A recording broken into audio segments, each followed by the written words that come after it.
नमस्कार दोस्तों, स्वागत है आपका एक बार फिर से आपके अपने YouTube चैनल एडवांस स्टडीज़ में। मैं हूं आपका दोस्त मोहनलाल लोधा। आज आपके लिए लेकर आए हैं शैक्षिक मनोविज्ञान से संबंधित 30 अप्लाइड प्रश्न। दोस्तों, पिछली परीक्षाओं में आए हुए अप्लाइड प्रश्न हैं, कुछ प्रश्न थ्योरेटिकल भी हैं। तो इन प्रश्नों के माध्यम से आप अपना मूल्यांकन करिए कि इसमें से आपके कितने प्रश्न सही बच रहे हैं। यदि नेगेटिव करने के बाद में आपका 20 प्रश्न सही बच जाते हैं तो आपकी तैयारी बहुत अच्छी है दोस्तों। आप नोटबुक और पेन लेकर बैठिएगा दोस्तों और अपना मूल्यांकन सही से कीजिएगा। दोस्तों, यदि आप चैनल पर नए हैं तो प्लीज़ चैनल को सब्सक्राइब करिए, वीडियो को लाइक करिए और अपने दोस्तों के साथ शेयर करिए। दोस्तों, बिना देरी किए शुरू करते हैं आज के इस वीडियो लेक्चर का पहला प्रश्न ये रहा, मूल प्रवृत्तियां संपूर्ण मानव व्यवहार का चालक है। यह कथन किसका है? तो दोस्तों, यह कथन किसका है? मैकडूगल, स्किनर, थॉर्नडाइक या पावलोव? तो दोस्तों, यह जो कथन है यह मैकडूगल का है। जी हाँ दोस्तों, ये कथन मैकडूगल का है। नेक्स्ट प्रश्न देखते हैं। दूसरा प्रश्न, संवेग शब्द किसी भी प्रकार की आवेश में आने, भड़क उठने अथवा उत्तेजित होने की दशा को सूचित करता है। यह किसने कहा है दोस्तों? तो जर्सिल्ड ने, बर्नार्ड ने, जायसी ने या स्टेनर ने? तो दोस्तों, यह कथन जो है ये जर्सिल्ड का है। जी हाँ दोस्तों, ये जर्सिल्ड का कथन है, याद रखना इसको। नेक्स्ट प्रश्न देखते हैं। तीसरा प्रश्न इस प्रकार से है, बालक में संवेगात्मक परिपक्वता का प्रतीक निम्न में से कौन सा विकल्प नहीं है? संवेगात्मक परिपक्वता की बात हो रही है दोस्तों, तो अपने दोषों को प्रकट करने का भय या संवेगों का अधिक निश्चित और कम शक्तिशाली होना। और सी वाला देखिए, संवेगों पर नियंत्रण। और डी वाला है, संवेगों को उत्पन्न करने वाली घटनाओं या परिस्थितियों में तीव्र परिवर्तन होना। तो दोस्तों, इसमें जो 3 लास्ट के विकल्प है वो पॉजिटिव है, जबकि ए वाला जो है अपने दोषों को प्रकट करने का भय, ये संवेगात्मक परिपक्वता का सूचक नहीं है। तो ए वाला विकल्प आपका सही हो जाएगा, क्योंकि संवेगात्मक परिपक्व व्यक्ति अपने दोषों को प्रकट करने में भय महसूस नहीं करता है। चौथा प्रश्न देखिएगा, 6 से 10 वर्ष की अवस्था में बालक रुचि लेना प्रारंभ करता है। किसमें प्रारंभ करता है? अध्यात्म में, मानव शरीर में, विद्यालय में या धर्म में? तो दोस्तों, इस आयु में बालक विद्यालय से जुड़ जाता है, तो विद्यालय में वो रुचि लेना प्रारंभ कर देता है।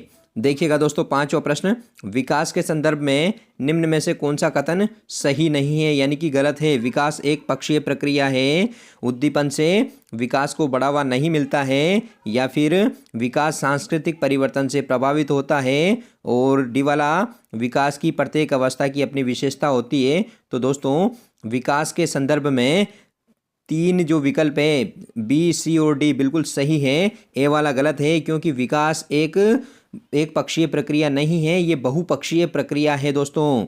नेक्स्ट प्रश्न देखते हैं। 6वां प्रश्न, एक बच्चे के लिए कौन सी अवस्था माता की गोद से अधिक औपचारिक शिक्षा हेतु परिवर्तन की अवस्था कहलाती है? तो दोस्तों, यह कहलाती है नर्सरी अवस्था। जी हाँ दोस्तों, ये नर्सरी अवस्था है। नेक्स्ट 7वां प्रश्न, निम्नलिखित में से कौन सी भूमिका शिक्षा की सामाजिकरण की भूमिका के अंतर्गत नहीं आती है? कौन सी नहीं आती है दोस्तों? देखना है, समाज के मूल्यों एवं परंपराओं की स्थापना, या विद्यार्थियों को समाज का प्रभावी सदस्य बनाने में सहायता, या विद्यार्थियों को ज्ञान प्राप्त करने में सहायता करना, या सामाजिक उत्तरदायित्व के प्रति जागरूकता पैदा करना। तो दोस्तों, ए, बी और डी में समाज से संबंधित तथ्य आ रहे हैं, तो ये तो इसका सही हो जाएगा, जबकि सी वाला, विद्यार्थियों को ज्ञान प्राप्त करने में सहायता करना, ये वाला इसका सही आंसर हो जाएगा। ओके दोस्तों, नेक्स्ट 8वां प्रश्न इस प्रकार से है, दर्शन शिक्षा से किस प्रकार संबंधित है? आपको बताना है दर्शन शिक्षा से किस प्रकार से संबंधित है। तो ए वाला विकल्प है, दर्शन अलौकिक चीज़ों के बारे में बताता है, तो शिक्षा में अलौकिक जैसी चीज़ों का कोई मतलब नहीं होता है दोस्तों। बी वाला देखिए, दर्शन शिक्षा के लक्ष्य निर्धारित करने में सहयोग करता है। यही विकल्प आपका बिल्कुल सही है दोस्तों, क्योंकि दर्शन के माध्यम से कोई भी विद्यार्थी या शिक्षार्थी अपना लक्ष्य निर्धारित कर सकता है। सी वाला है दर्शन शिक्षार्थियों को समझने में सहायता करता है दोस्तों, मनोविज्ञान करता है सहायता, दर्शन नहीं करता है। डी वाला दर्शन वास्तविकता के बारे में बताता है, दर्शन वास्तविकता से परे बताता है दोस्तों, वास्तविकता के बारे में नहीं बताता है। तो बी वाला विकल्प आपका सही है। नेक्स्ट देखिएगा 9वां प्रश्न, शैक्षिक मनोविज्ञान का मुख्य उद्देश्य क्या है? शैक्षिक मनोविज्ञान का मुख्य उद्देश्य क्या होना चाहिए? बालक का सर्वांगीण विकास करना, शिक्षण विधि में सुधार करना, या बालक के सामाजिक स्तर में सुधार करना, या शिक्षण सामग्री में सुधार करना। दोस्तों कमोबेश सारे ही विकल्प सही है, लेकिन मुख्य उद्देश्य पूछा है तो मुख्य उद्देश्य, जब सारे उद्देश्यों का मुख्य लक्ष्य बालक का सर्वांगीण विकास करना होता है, तो जहाँ सर्वांगीण की बात आ जाती है तो वही विकल्प आपका सही है। शिक्षा मनोविज्ञान का मुख्य लक्ष्य है वो है बालक का सर्वांगीण विकास करना। 10वां प्रश्न, मेटाकॉग्निशन अर्थात संज्ञान की प्रक्रिया निम्न में से किस पर आधारित होती है? तो देखिएगा, किसी के द्वारा अपने कार्यों एवं मानसिक शक्तियों के प्रति स्वसंज्ञान, या बहुआयामी बुद्धि एवं मानवीय संज्ञान, या सह अस्तित्व एवं सामाजिकता का संज्ञान, या गणितीय समस्याओं का समाधान क्षमता। तो दोस्तों ए वाला इसका विकल्प सही है, किसी के द्वारा अपने कार्यों एवं मानसिक शक्तियों के प्रति स्वसंज्ञान इसका सही आंसर है। नेक्स्ट प्रश्न देखते हैं 11वां प्रश्न, अंतर्दर्शन विधि का प्रयोग किस संप्रदाय के द्वारा किया गया है? दोस्तों अंतर्दर्शन विधि का प्रयोग किस संप्रदाय द्वारा किया गया है? तो दोस्तों ये किया गया है दोस्तों अंतर्दर्शन प्रकार्यवाद के द्वारा, प्रकार्यवाद संप्रदाय द्वारा अंतर्दर्शन विधि का प्रयोग किया गया है। नेक्स्ट प्रश्न देखते हैं। नेक्स्ट प्रश्न है 12वां प्रश्न, हकलाने का मनोवैज्ञानिक कारण क्या है? दोस्तों हकलाने का मनोवैज्ञानिक क्या कारण हो सकता है? तो घर तथा विद्यालय का तनावपूर्ण वातावरण, या शब्द भंडार का अपर्याप्त होना, या संवेगों का तीव्र प्रवाह, या त्रुटिपूर्ण वाक्शैली। तो दोस्तों इसका सही जो आंसर है वो है संवेगों का तीव्र प्रवाह। जी हाँ दोस्तों, संवेगों का जो तीव्र प्रवाह होता है उसके कारण बालक हकलाता है। मनोवैज्ञानिक कारण पूछा है दोस्तों, शारीरिक कारण नहीं पूछा है इसमें, और न ही सामाजिक कारण पूछा है। तो मनोवैज्ञानिक कारण है संवेगों का तीव्र प्रवाह।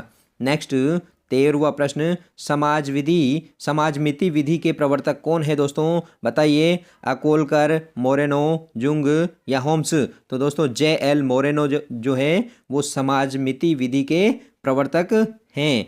नेक्स्ट 14वां प्रश्न, एक शिक्षिका अपने आप से कभी प्रश्नों के उत्तर नहीं लेती, वह अपने शिक्षार्थियों को उत्तर देने के लिए समूह चर्चाएं और सहयोगात्मक अधिगम अपनाने के लिए प्रोत्साहित करती है।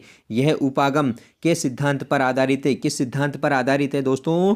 तो यह जो सिद्धांत है दोस्तों, यह सक्रिय भागीदारी के सिद्धांत पर आधारित है। जी हाँ दोस्तों, बच्चों की सक्रिय भागीदारी के माध्यम से शिक्षिका उत्तर लेने का प्रयास करती है। तो ये सक्रिय भागीदारिता इसका सही उत्तर हो जाएगा। नेक्स्ट देखिएगा 15वां प्रश्न, शिक्षार्थियों में सामाजिकता के गुण विकसित करने के लिए कौन सी शिक्षण विधि उपयुक्त है? दोस्तों बताइए, समस्या समाधान विधि, प्रायोजना विधि, व्याख्यान विधि, या सामाजिक अभिव्यक्ति विधि। तो दोस्तों इसका बिल्कुल सही आंसर है वो है प्रायोजना विधि। जी हाँ दोस्तों, प्रायोजना विधि है विद्यार्थियों में सामाजिकता का गुण विकसित करने के लिए सर्वश्रेष्ठ विधि है, सबसे उपयुक्त विधि है वो प्रायोजना विधि है। दोस्तों आया हुआ प्रश्न है और इसमें यही आंसर माना है आपका।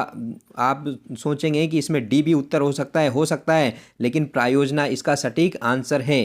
ओके दोस्तों, अगर प्रायोजना नहीं हो तो सामाजिक अभिव्यक्ति विधि इसका आंसर हो सकता है। 16वां प्रश्न, एरिक्सन की मानव विकास की अवस्था है। एरिक्सन की मानव विकास की अवस्था कौन सी है? आपको बताना है, संज्ञानात्मक अवस्था, मनोलैंगिक अवस्था, मनोसामाजिक अवस्था, या मनोविश्लेषणात्मक अवस्था। तो दोस्तों एरिक्सन की जो मानव विकास की अवस्था है वो मनोसामाजिक अवस्था है।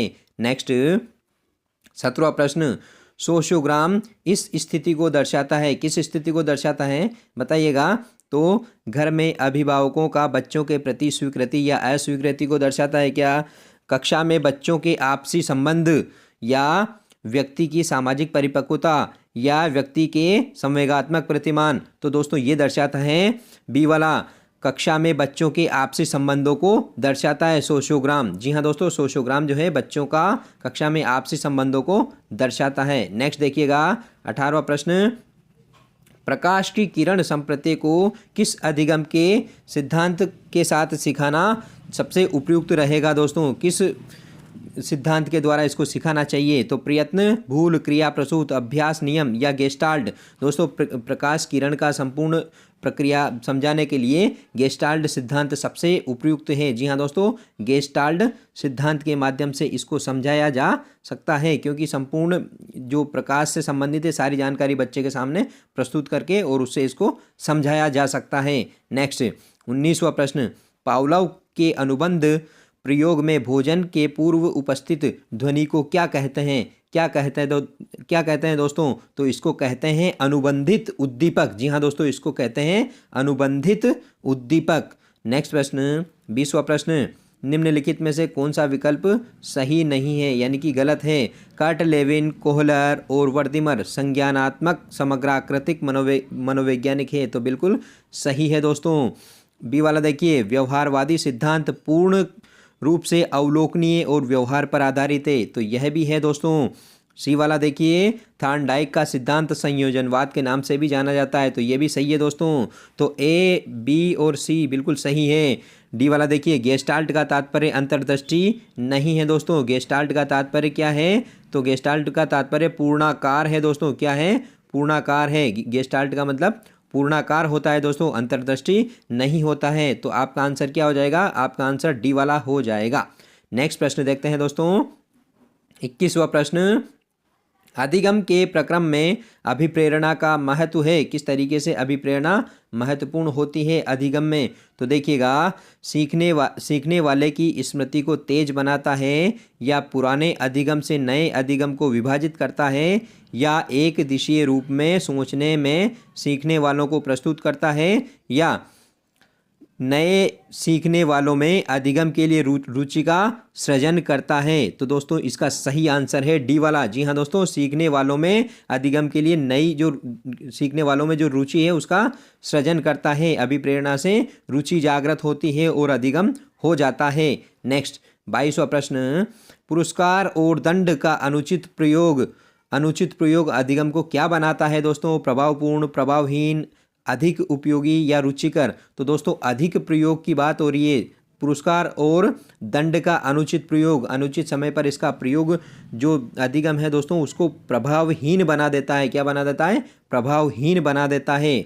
23वां प्रश्न देखिए दोस्तों, अभिप्रेरणा पर किस कारक का प्रभाव नहीं पड़ता है? आवश्यकता का, भौतिक संरचना का, वातावरण का या वंशानुक्रम का? तो दोस्तों किसका प्रभाव नहीं पड़ता है बताइएगा आप। दोस्तों इस पर भौतिक संरचना का कोई प्रभाव नहीं पड़ता है, जबकि अभिप्रेरणा पर आवश्यकता का, वातावरण का और वंशानुक्रम का प्रभाव बिल्कुल पड़ता है। नेक्स्ट 24वां प्रश्न इस प्रकार से हैं, एक शिक्षार्थी मेडिकल कॉलेज में दाखिला लेने के लिए कठिन परिश्रम करता है ताकि वह प्रवेश परीक्षा में उत्तीर्ण हो सके। विद्यार्थी किस प्रकार से अभिप्रेरित है? तो दोस्तों विद्यार्थी वैयक्तिक रूप से, आनुभाविक रूप से, आंतरिक रूप से या बाह्य रूप से किस प्रकार से अभिप्रेरित है? तो दोस्तों जो विद्यार्थी है वो आंतरिक रूप से अभिप्रेरित है, और आंतरिक जो अभिप्रेरणा होती है वही सर्वश्रेष्ठ अभिप्रेरणा होती है। बाह्य अभिप्रेरणा क्षणिक होती है, जबकि आंतरिक अभिप्रेरणा अपने लक्ष्य की प्राप्ति में बहुत ज़्यादा सहायक होती है। आपके अंदर भी जो परीक्षा है आपकी उसको पास करने के लिए आंतरिक अभिप्रेरणा होनी चाहिए। नेक्स्ट प्रश्न देखते हैं दोस्तों, 25वां प्रश्न देखिए, निम्न में से कौन से प्रेरकों का वर्गीकरण गेरेट द्वारा किया गया है? जन्मजात व स्वाभाविक, या कृत्रिम, दैहिक व सामाजिक, या मनोसामाजिक व स्वाभाविक, या फिर दैहिक, मनोवैज्ञानिक व सामाजिक? तो दोस्तों गेरेट द्वारा जो वर्गीकरण किया गया है प्रेरकों का वो है दैहिक, मनोवैज्ञानिक और सामाजिक। डी वाला विकल्प बिल्कुल सही है। 26वां प्रश्न देखिएगा, निम्नलिखित में से कौन सा कथन सही नहीं है यानी कि गलत है? आवश्यकता वंचना की शारीरिक अवस्था नहीं है। बी वाला देखिए, अंतर्नोद आवश्यकता का मनोवैज्ञानिक परिणाम है। सी वाला देखिए, आवश्यकता एवं अंतर्नोद समान नहीं है बल्कि समानांतर है। और डी वाला है, मूल प्रवृत्तियां आंतरिक जैविक बल हैं। तो दोस्तों इसका सही आंसर है वो है आवश्यकता वंचना की शारीरिक अवस्था नहीं है, जबकि ये शारीरिक अवस्था है दोस्तों, इसलिए ये विकल्प गलत है, ये कथन गलत है। तो ए वाला विकल्प आपका सही आंसर हो जाएगा। 27वां प्रश्न देखिएगा दोस्तों, निम्नलिखित कथनों पर आपको विचार करना है। मैकडूगल ने मूल प्रवृत्तियों का सिद्धांत दिया है, तो दिया है दोस्तों, और अब्राहम मास्लो ने अभिप्रेरणा की मांग का सिद्धांत प्रस्तुत किया है।